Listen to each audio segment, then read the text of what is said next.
اعوذ باللہ من الشیطان الرجیم بسم اللہ الرحمن الرحیم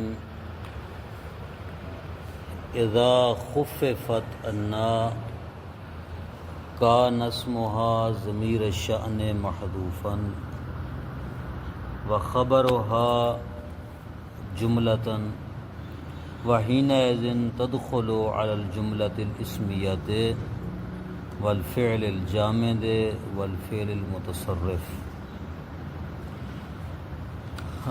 حروف مشبہ بالفعل کے متعلق بات یہاں تک پہنچی ہے کہ اگر انا کو مخفف کر دیا جائے، یعنی اس کی تشدید کو حذف کر کے ان پڑھا جائے تو وہ ملغا ہو جائے گا، یعنی عمل نہیں کرے گا۔ اذا خففت انا ترجح الغاؤها، جب انا کو خفیف کر دیا جائے تو راجح یہ ہے کہ وہ ملغا ہو جائے گا، اس کا عمل باطل ہو جائے گا۔ فیرجع الجزعان بعدها مبتدأ وخبرا، اور اس کے بعد جو دو جزء ہیں یعنی جو اس کا اسم اور خبر تھے وہ مبتدا اور خبر کی طرف پلٹ جائیں گے۔ وتدخل لام الابتداء علی الخبر، اور خبر پر لام ابتدا جو کہ مفتوح ہوتی ہے داخل ہوگی۔ نہ وہ جیسے مثال دیتے ہیں کہ ان البدر لطالع، اصل میں تھا ان البدر طالع، البدر اسم تھا انا کا، طالع خبر تھی۔ انا کو مخفف کر دیا گیا ہے تو مخفف کرنے کے بعد اس کا اسم مبتدا ہو جائے گا اور جو اس کی خبر تھی وہ مبتدا کی خبر بن جائے گی، ان کا عمل باطل ہو جائے گا، اور خبر کے اوپر لام ابتدا آئے گی، ان البدر لطالع۔ اذا خففت انا کان اسمها ضمیر الشأن محذوفا وخبرها جملة۔ یہ تو بات تھی انا کی، یعنی انا سے مراد مکسور الحمزہ، جس کا حمزہ مکسور ہوتا ہے۔ اب بات ہے انا کی، مفتوح الحمزہ۔ اگر انا مخفف ہو جائے تو کان اسمها ضمیر شان، اس کا اسم ضمیر شان ہوگی، محذوفاً محذوف ہوگی، وخبرها جملتاً، اور اس کی خبر جملہ ہوگی، جو بعد میں جملہ آئے گا وہ اس کی خبر ہوگی۔ خوب، یہاں پر نیچے حاشیے میں کوفیوں کا نظریہ جو ہے وہ بیان کر رہے ہیں۔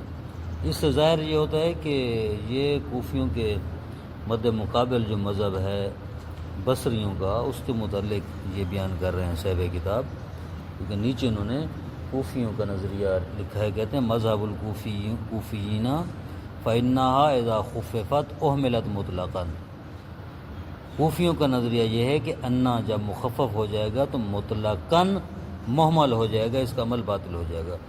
لا حاجت لتقدیر الشأن، ضمیر شان کو مقدر کرنے کی ضرورت نہیں ہوگی۔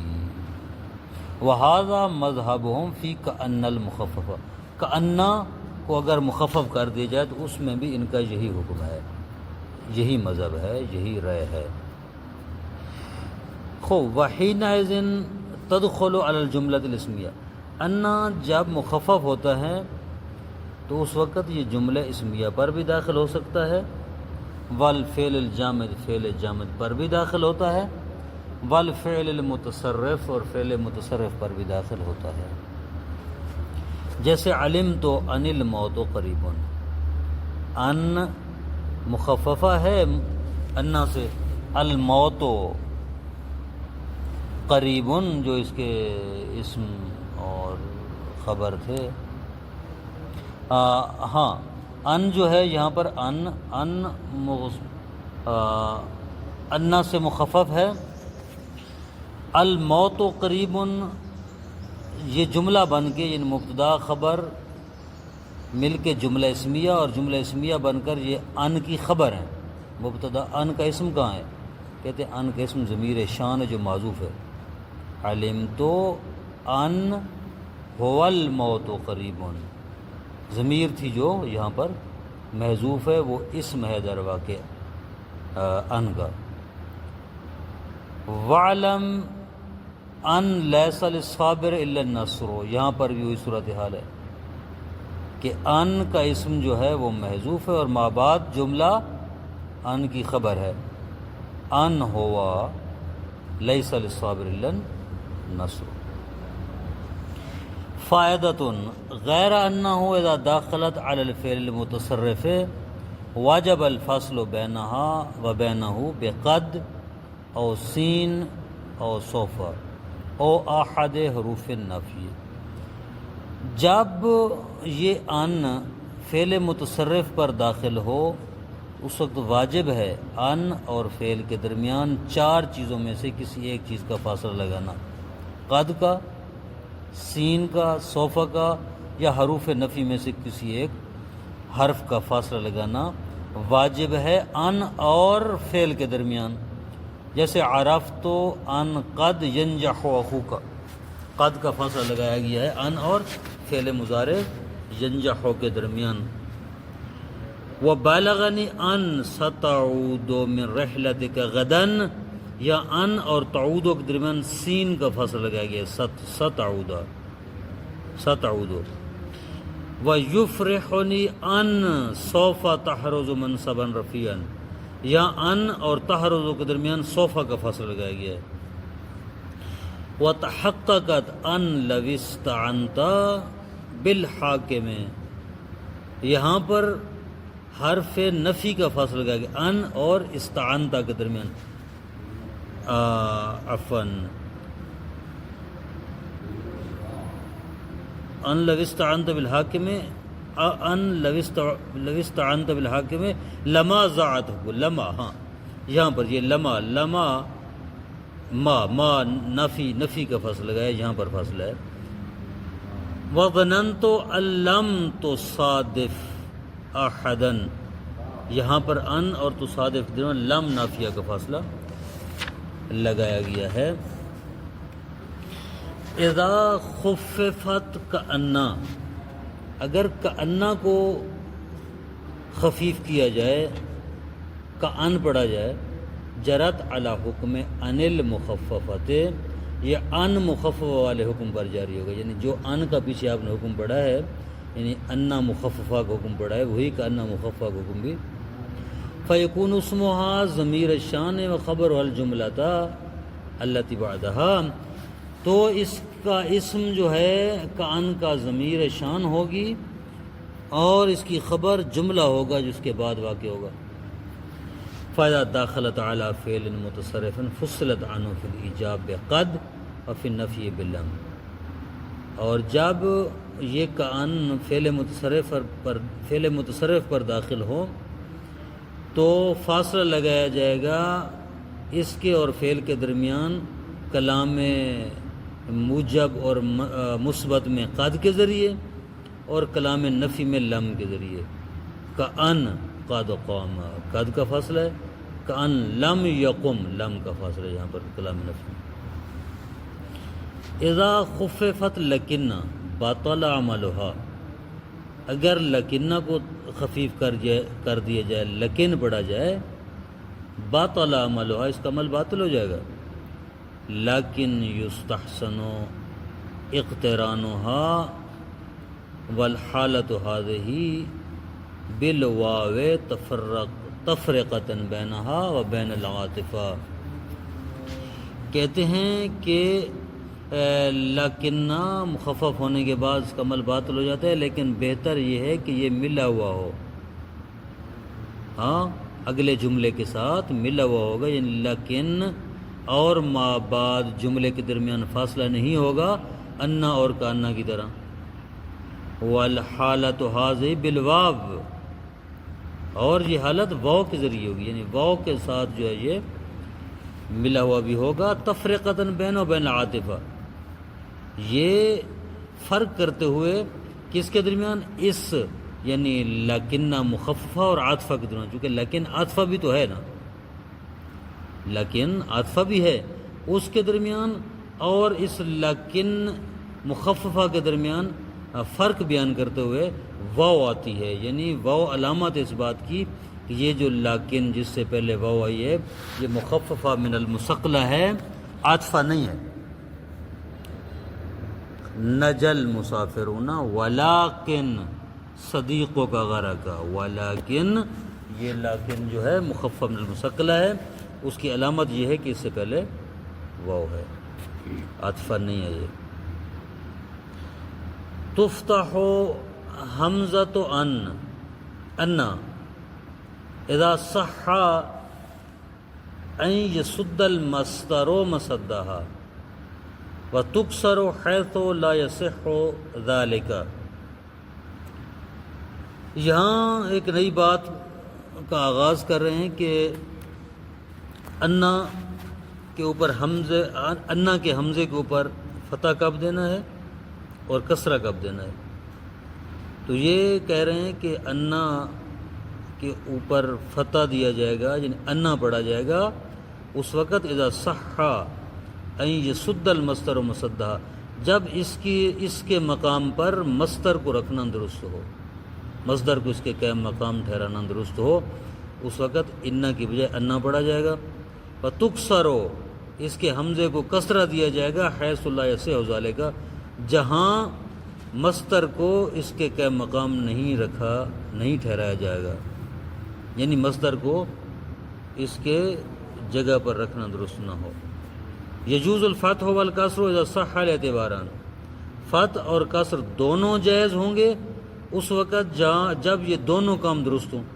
اگر مصدر کو اس کے قائم مقام رکھو تب بھی درست ہوگا، اگر مصدر کو اس کے قائم مقام نہ رکھو تب بھی کلام کا معنی خراب نہیں ہوگا، درست ہوگا۔ جب دونوں وجہیں صحیح ہوں گی تو پھر اس کے حمزہ کے اوپر فتح بھی پڑھ سکتے ہیں، کسرہ بھی، انا بھی پڑھ سکتے ہیں اور انا بھی پڑھ سکتے ہیں۔ فائدۃ الی ھذہ القاعدہ مرجع کل ما ذکرہ النحاۃ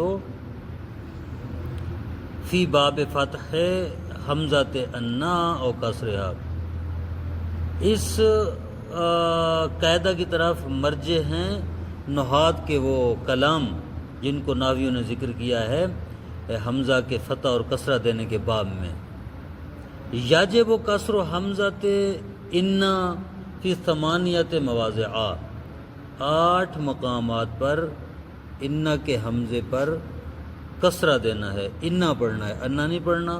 پہلا، اذا وقعت ابتداء، جب کلام کے آغاز میں آئے، ان اللہ غفور۔ اذا حکیت بالقول، جب قول کے ذریعے حکایت کی جائے، یعنی قال یقولو کے بعد آئے، اس وقت بھی اس کے حمزہ کے اوپر کسرہ پڑھیں گے۔ قل تو انکا ودود، یا انا کا نہیں پڑھنا۔ اذا وقعت جوابا لقسم لم یذکر فعلہ، جب یہ جواب قسم واقع ہو، انا ایک ایسے جملے پر آتا ہے جو جواب قسم واقع ہو رہا ہو تو اس کے حمزے پر کسرہ پڑھیں گے، فتح نہیں پڑھیں گے۔ لم یذکر فعلہ، جب اس کا فعل ذکر نہ کیا گیا ہو، یعنی فعل قسم، یعنی لفظ قسم ذکر نہیں کیا گیا، ٹھیک ہے، بلکہ اس کی بجائے کوئی اور لفظ ہے جو قسم پر دلالت کر رہا ہے۔ جیسے نیچے مثال دے رہے ہیں، واللہ انا صدیقک مخلص، واللہ ان، یہاں پر لفظ قسم نہیں آیا، فعل قسم نہیں آیا، لیکن قسم جملہ قسمی ہے، چونکہ واو قسم کے ذریعے جملہ قسمی ہے، اللہ کی قسم تیرا دوست مخلص ہے، تو یہاں پر جواب قسم میں انا واقع ہوا ہے، لہذا اس کے اوپر کسرہ پڑھا جائے گا۔ او ذکرہ، یا فعل قسم کو ذکر کیا گیا ہو، وکانا خبرها مقترنا باللام، لیکن اس کی خبر لام کے ساتھ ملی، اس کے اوپر لام داخل ہو، لام قسم، تو وہاں پر بھی انا کے اوپر کسرہ پڑھنا ہے. اقسمو بنفسی اننی لاکافئن کا اقسمو فعل قسم آیا ہے، لفظ قسم مادہ قسم استعمال ہوا ہے. اس کے بعد جو جواب قسم ہے وہ اننی ہے، انا کے اوپر کسرہ پڑھ رہے ہیں اس لیے کہ اس کی انا کی خبر کے اوپر لام ابتدا داخل ہے. لاکافئن کا انا حروف مشبہ فعل میں سے، نی اس کا اسم ہے اور لاکافئن کا اس کی خبر ہے، تو انا کی خبر کے اوپر لام ابتدا داخل ہے. اذا وقعت خبرا عن اسم عین اور صفت لا، جب یہ انا خبر واقع ہو اسم عین کی یا اسم عین کے لیے صفت واقع ہو تو اس وقت بھی انا پڑھیں گے. المدرسہ تو انہا منار التہذیب، المدرسہ اسم عین ہے، ایک چیز کا نام ہے، ایک عین کا نام ہے، اس کی خبر واقع ہو رہا ہے انا. المدرسہ تو مبتدا، انہا سے آگے اس کی خبر ہے تو یہاں پر بھی کسرہ پڑھنا ہے. وسمعت خطیبا انہو امیر الخطبہ، یہاں پر جو ہے انا صفت واقع ہو رہی ہے کس کی؟ خطیبن کی، تو یہاں صفت کے مقام پر بھی انا کے اوپر کسرہ پڑھنا ہے، انہو نہیں پڑھیں گے، انہو پڑھیں گے. پانچواں مقام اذا واقعت فی مواضع الحال، جب حال کے مقام پر واقع ہو. قصدت و اننی، وہ حالیہ ہے، انا حال کے مقام پر. واذا وقعت فی صدر صلۃ الموصول، موصول کے صلہ کے شروع میں ظاہرن الذی انہ کریم، انہ کریم یہ صلہ ہے، صلہ سے پہلے انا آیا تو یہاں پر بھی کسرہ پڑھیں گے. اذا وقعت بعد الا الاستفتاحیت وحیث واذا، جب الا کے بعد ہے، الا استفتاحیہ ہوتی ہے، جو کلام کا آغاز ہوتا ہے تنبیہ کے لیے، شروع کرنے کے لیے، کسی کو متوجہ کرنے کے لیے الا کا لفظ استعمال کرتے ہیں، اس کو اعلیٰ استفتاحیہ کہتے ہیں. اس کے بعد انا آ جائے تو کسرہ پڑھنا ہے، حیث ہو رہی اس کے بعد آ جائے تو بھی کسرہ پڑھنا ہے. الا ان العلماء مصابیح الامہ انزل حیث ان الامن مستتب طب اذ ان اللہ رحم. آٹھواں مقام اور آخری بعد حتی الابتدائیہ، حتی ابتدائیہ کے بعد بھی انا پڑھیں گے، یعنی اس پر کسرہ دیں گے اس کے حمزے کو. مرض زید حتی انہم لا یرجونہ. فائدہ حلت انا محل الجملۃ فی کل ما سبق من الامثال فلا یمکن تاویلہ بمصدر. یہ انا جملہ کے مقام پر جو ہے وہ ہوتا ہے ان تمام گزشتہ مثالوں میں، لہٰذا لا یمکن تاویل مصدر، اس کو مصدر کی تاویل میں لے جانا درست اور ممکن نہیں ہے. وصلی اللہ علی محمد وآلہ وسلم.